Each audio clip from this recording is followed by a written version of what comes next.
बिस्मिल्लाहिर्रहमानिर्रहीम अस्सलाम वालेकुम रहमतुल्लाह।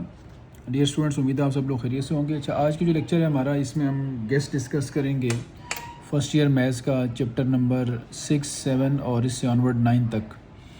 तो स्टार्ट करते हैं। चैप्टर 6 की अगर हम बात करें बेटा, तो चैप्टर 6 का जो 6.1 का काम है, इसके जो शुरू वाले आपके 3 क्वेश्चंस हैं, ये MCQs के लेवल के होते हैं। थोड़ी बहुत भी अगर आपको पिक्टोरियल की अंडरस्टैंडिंग है तो ये आप अटैम्प्ट कर सकते हैं आसानी से।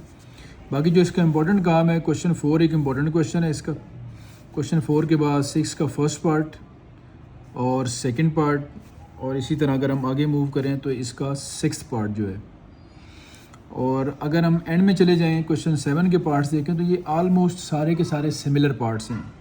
यानी जिन लोगों ने ये पढ़ा उन्हें आइडिया होगा कि इनमें जस्ट आपने एक क्वेश्चन अटैम्प्ट करना है, ये सारे के सारे उसी कैटेगरी में फॉल कर रहे होते हैं। तो यहाँ से आपके लिए बेटा, अगर हम इसको कुछ 1-2 पार्ट्स मार्क कर लें तो आप लोगों ने एक इसका सेकंड पार्ट अटैम्प्ट कर लेना है, सेकंड, थर्ड और एक लास्ट पार्ट आपने अटैम्प्ट कर लेना बस। तो ये आपकी पूरी एक्सरसाइज यहाँ से कवर हो जाती है। नेक्स्ट मूव करते हैं 6.2 पे। इसका क्वेश्चन नंबर 1 का जो फर्स्ट पार्ट है, ये NPR का प्रूव है, ये मोस्ट इंपॉर्टेंट है, इसको मिस नहीं करना आपने, ये कर लीजिएगा। इसके बाद अगर हम मूव करें क्वेश्चन 2 की तरफ तो देखें इसमें n फाइंड करना है और इसके 9 पार्ट्स हैं, कुछ रेशो वाले हैं और कुछ सिंपल इक्वालिटी वाले हैं। तो आपके लिए मैं जो सजेस्ट करूँगा, आप एक इसका थर्ड पार्ट कर लें और एक आप इसका 8 या 9 पार्ट कर लें, तो ये सारे कवर हो जाते हैं। सेम अगर हम आगे मूव करें तो क्वेश्चन 3 को ऐसा जितना इंपॉर्टेंट नहीं है, इस पर बेशक फोकस आप ना कीजिएगा। आगे चलें तो 4 से लेकर 23 तक सारे के सारे जो क्वेश्चन हैं ये वर्ड प्रॉब्लम्स हैं। इनमें से ज़्यादातर काम बेटा वो है जो सिर्फ MCQs के लेवल का है, यानी यहाँ से MCQs बनने का चांस होता है। लेकिन अगर कुछ क्वेश्चंस आने के काबिल हैं तो वो मैं आपको बता देता हूँ, जो शॉर्ट क्वेश्चन आपके बन सकते हों। तो शॉर्ट क्वेश्चंस के वाले से अगर हम बात करें तो आप क्वेश्चन 7, क्वेश्चन नंबर 11 और इसके बाद आपने बेटा क्वेश्चन नंबर 12 है आपका।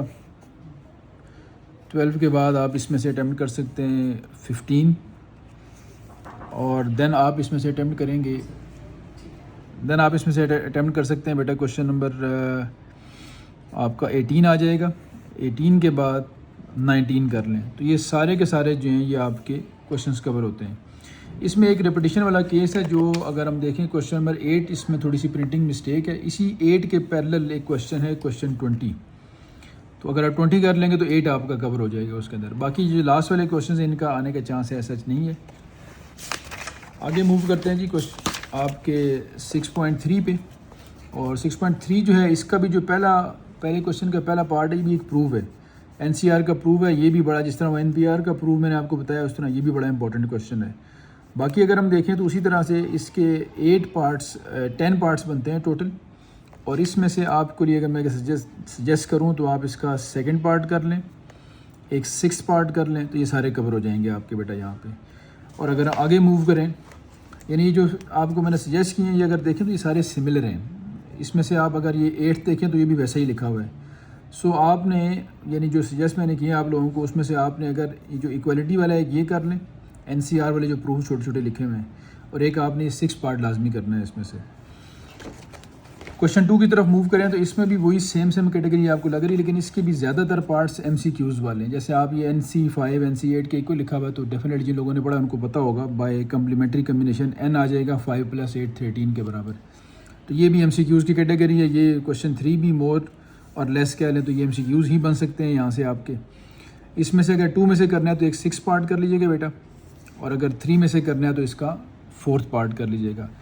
अब आते हैं इसके मोस्ट इंपॉर्टेंट क्वेश्चन की तरफ। तो क्वेश्चन 4 इसका सबसे इंपॉर्टेंट क्वेश्चन है। अगर इस चैप्टर में से लॉन्ग क्वेश्चन आए तो वो क्वेश्चन 4 हो सकता है पॉसिबल। इसके 4 पार्ट्स हैं, एक पार्ट कोई भी आपने लाजमी यहाँ से अटैम्प्ट करना है बेटा। और अगर हम आगे मूव करें तो ये आगे जो क्वेश्चन है, ये 2-2 3-3 स्टेप्स वाले क्वेश्चन होते हैं। इसमें से आप एक क्वेश्चन नंबर कर सकते हैं, अगर करना चाहें 7 कर लीजिएगा बेटा। क्वेश्चन 7 आपका शॉर्ट क्वेश्चन के लिए हो सकता है। और क्वेश्चन 8 MCQs वाला है, 9 भी MCQs के लेवल का है। इसी तरह से आप अगर आगे मूव करें, क्वेश्चन 11 भी MCQs के लेवल का है। सो क्वेश्चन 12 एक अगर वो कर लें आप, तो 12, 13 कर लीजिएगा, ये आपके शॉर्ट क्वेश्चन हो जाएंगे। और बाकी जो मैंने मार्क कराए हैं वो आपके MCQs के लिए आ जाएंगे यहाँ से बेटा। चैप्टर 6 यहाँ पे वाइंड अप होता है। चैप्टर 7 की तरफ आते हैं।